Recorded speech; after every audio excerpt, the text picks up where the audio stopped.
Шаруа қожалығы біздің үйден 1-2 шақырым жерде орналасқан. Сондықтан міндетті түрде аптасына 2 рет немесе 1 рет барып сүтті алып тұрамыз. Сүтінің майлылығы да күшті, дәмі де күшті, құнарлы сондай. Сондықтан да оның айраны да өте дәмді болады. Қазір мен сіздерге айранды қалай жасау керек екенін айтамын. Жалпы бірінші сүтті қайнатамыз, кәдімгідей бұрқылдатып тұрып қайнатамыз. Одан кейін оны жаңа 40 градусқа дейін суығанын күтеміз. Міне қоңыр салқын, жаңағындай кішкене бір жылуы бар, сондай халге дейін суы керек.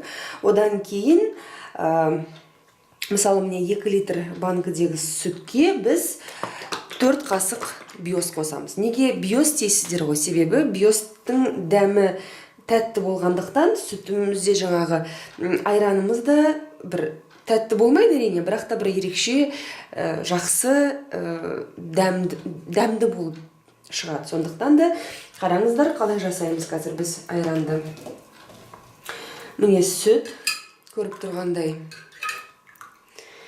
Қазір оған 4 қасық биос саламын. Одан кейін жақсылап тұрып араластырамыз.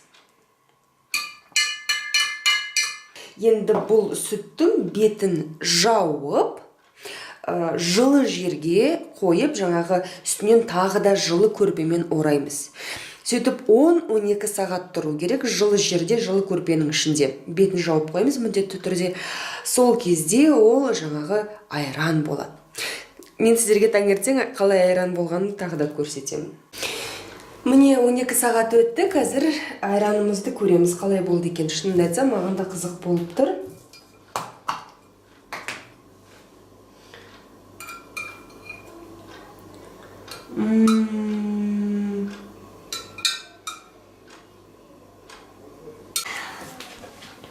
Міне қазір сіздерге осы жасаған айраннан кішігірім пирог жасап көрсетейін дедім. Бұл пирогты жасау үшін небәрі бізге 500 грамм айран, 3 жұмыртқа, және 500 грамм ұн, және 200 грамм қант керек. Ең алдымен қантпен жұмыртқаны бірге қатты көбіктенгенше миксерден өткізіп аламыз.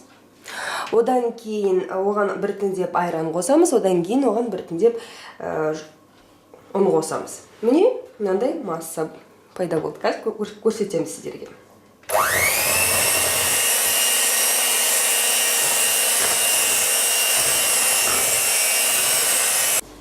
Міне қазір дайын болған пирогымызды мультиварканың ұнысына құямыз. Так, бірінші мультиварканы майлап алу керек біз міндетті түрде. Қараңдар. Мен негізі 2 порцияға жасағам, сондықтан 2 бөліп саламын. Бір келкі болсын. Сверкатаем.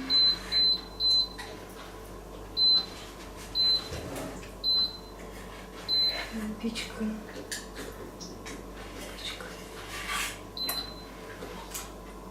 Бұл кіреберіс. Былай қарай екінші этажға лестница кетеді. Міне мына жерде кірпіш болады, қызыл кірпіш. Так, мына жерде туалет, мына жерде ванна. Ары қарай бізде кухня.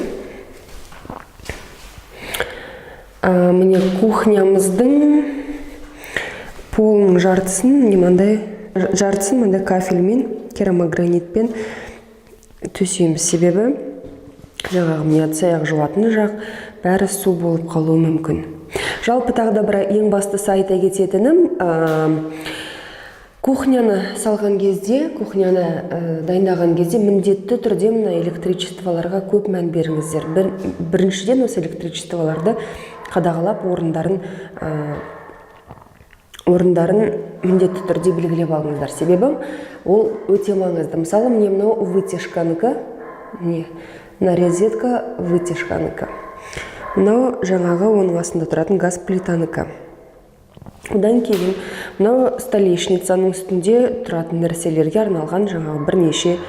Одан кейін мына жерде мысалы холодильник тұрады. холодильник тұрғандықтан осы жерге әдейі қойдық. Көрдіңіздер ме? Сонда әрқайсысына өзінің орны бар. Бұл міндетті түрде. Басында мен де бұған мән бермеп едім, бірақ бұл шынымен де міндетті түрде. Мына жерде мысалы телевизор тұрады. Ол әркімнің өзінің ыңғайлылығы үшін жасалған нәрсе, және де жасалу керек ыңғайлы болу үшін деп.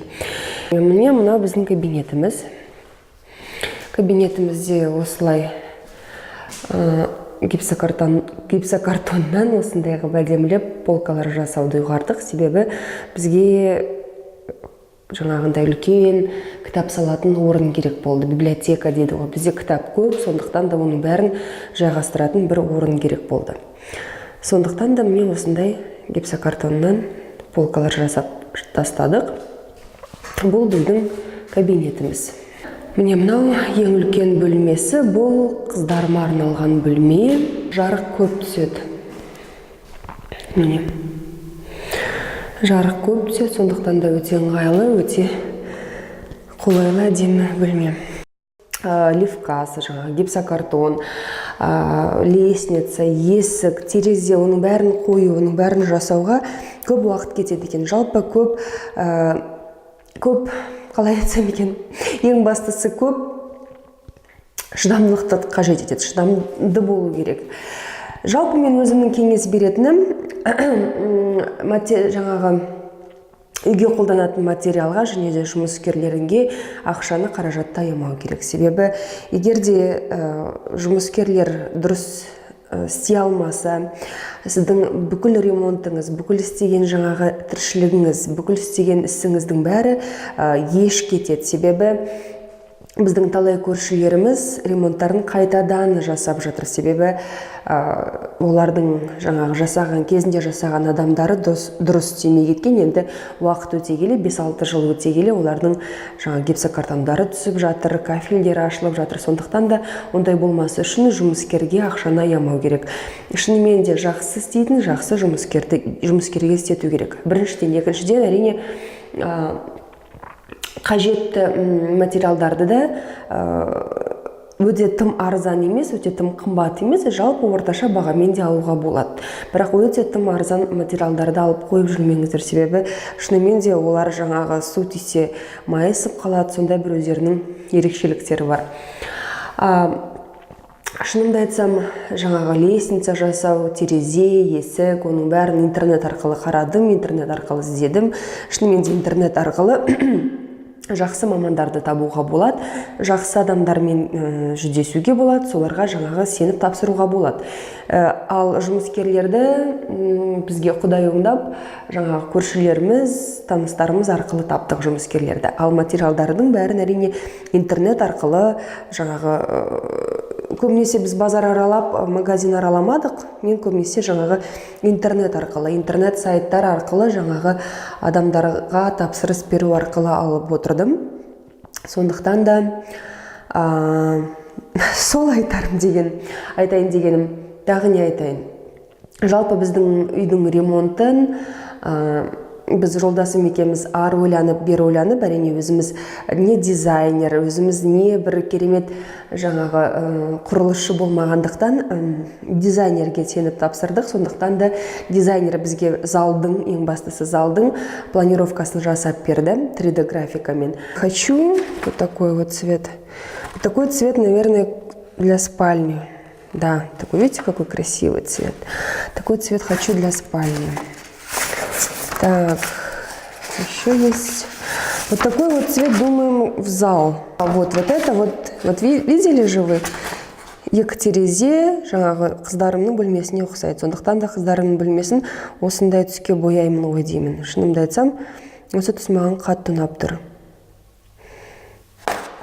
Бұны көре жатармыз. Ал біздің үйіміздің жаңағы дизайнері жасап берген суретті, мына суретке қарап жаңа біз кітаптарын ететін. Вот, міне мынау біздің үйдің негізгі дизайнер жасап берген суреті, келбеті. Біраз нәрсені алып тастадық. Ал МДФ панельдер керек емес болды. Бұдан кейін мынаны ақ түске бояуды шештік. Вот. Но мен вам скажу, кирпичики я, наверное, возьму. Вот это вот вход получается. Вот такой вот. Вот он получается вот такой. Мы его оставили, но сделали из гипсокартона. Так. Вот это вот так получается. Это там, где смотришь телевизор. Вот эти кирпичную стену мы оставили. Я купила кирпичики. В понедельник принесут, поэтому я вам в понедельник еще покажу. Вот так вот будет у нас выглядеть ремонт, но не совсем так на самом деле. Мы много чего отсюда убрали, потому что дизайнеры думают по-другому, а мы строим по-другому, получается. Все равно в жизни все совсем по-другому. То материал не подходит, то это, то одно. Этот цвет коричневый, по-моему, не очень. Лучше этот цвет мне очень нравится для детской комнаты. И вот это вот сероватый такой оттенок мне нравится для спальни. С желтым она просто отменно смотрится. Сделали. Теперь мы его покрасим в черный цвет. Вот так вот, как нам дизайнеры посоветовали. А вот эти всякие штучки мы купили в Тексан магазине. Тексан Парыскулова. Она хорошая. Ну, это временно стоит, мы их уберем на кухню. Или, наверное, в туалет и ванну. Вот такой вот у нас ремонт. Идет полным ходом. Сейчас рабочие отдыхают. И потом начнем дальше делать ремонт. Я вам решила показать свое добро. То, что я так сильно люблю. Это вот моя альпийская горка. Ей уже 2 года. Смотрите, какая прелесть. Вот эти вот, я не знаю, как называется, но я их покупала в прошлом году. И они мне очень хорошо себя ведут. Вот это вот моя любовь, она красавица. Это можжевельник. Сорт забыла. Он как бы якобы седой. Так. Моя туя маленькая. Вот крокусы растут. Еще не зацвели, но это крокусы маленькие. Вот моя любовь, крокусы.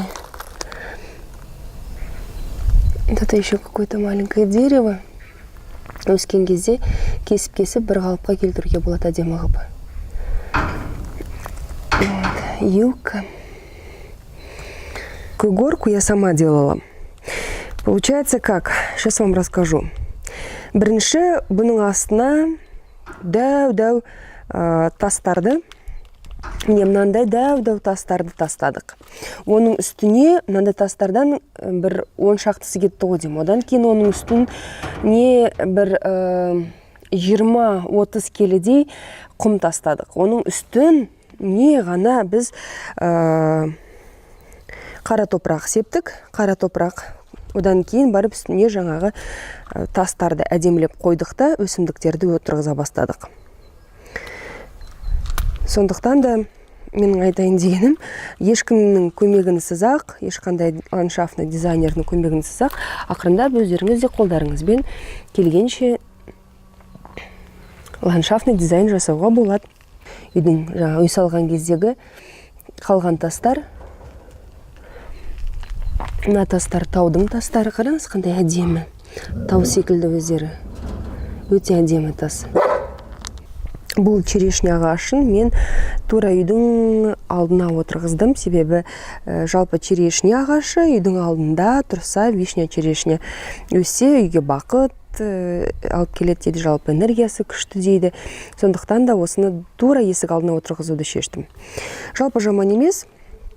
Міне қатып қалған жаман шөптерді алып, бітіп өстіп қойып қойдым, себебі бұл жаңағы арам шөптің өсуіне кедергі келтіреді. Сондықтан да мынандай тап-таза болып тұрады. Арам шөп өспейді. Үнемі жұлып жаңағы уақытыңызды кетірмейсіз. Менің сүйікті ағаштарым.